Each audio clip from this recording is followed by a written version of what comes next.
Okay. So while we're at that, I Yeah. just want to know, like, you've done you are an actuary by profession, and now you're pursuing public speaking. So I just wanted to Hmm. know, like, what ignited the interest of venturing into public speaking?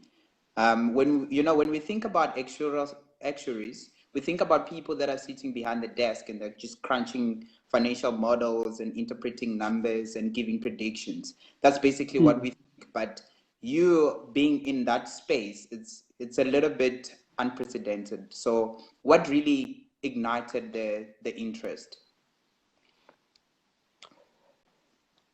That's a very good question. And I think for me, when I just try to decompose that question, it takes me way back from my early upbringing. And in my early upbringing, because of where my family was, as an example, I mean, we didn't have DSTV. A lot of families had DSTV at the time. And so in my early days in primary schooling, I was lagging behind in the ability to articulate myself using English. I couldn't speak English in the same way and level that my peers and fellow learners were doing it. And so Yeah. it ignited this fear that I might never be able to speak properly or to speak English. And I mean, obviously, I'm young at that stage. I have immaturity. I don't have the appreciation that with time things get better. So it started from a standpoint of fear that would I ever be able to even speak, as an example, English? And it started pushing me towards participating in things like debates. I remember one early debate. I was in grade seven, Chifiwa, That and yeah, no, it started way, way back, way back. So I'm in grade seven. We're having a debate competition for my primary school, Little Bedford View Primary School in the Wahomu. And okay. I went at it now. So remember, I come from an extreme where I couldn't speak. Now I had developed. I mean, when I couldn't speak was around grade three, grade four. Now it's grade seven, I'm improving.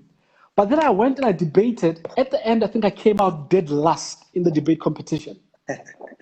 Dead last. I think it was dead last. And then when I asked for feedback, my teacher at the time, I think it was Mem Mokhot, who said to me that, Katlego, you just speak so fast. We couldn't even hear a single word that you said.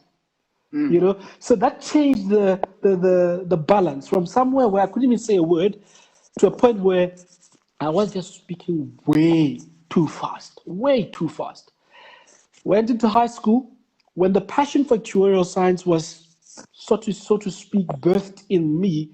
It coincided with the level at which now I do public speaking. Because when Yeah. I found out actuarial science, I realized that if I can, from my circumstances, if I can achieve that goal of becoming an actuary, I can go anywhere in the country and in the world and look at a young person from a rural community from the slums and look them in the eye and say, your dreams are valid and you can become what you want to become. Yeah. That then pushed me in the public speaking arena as well.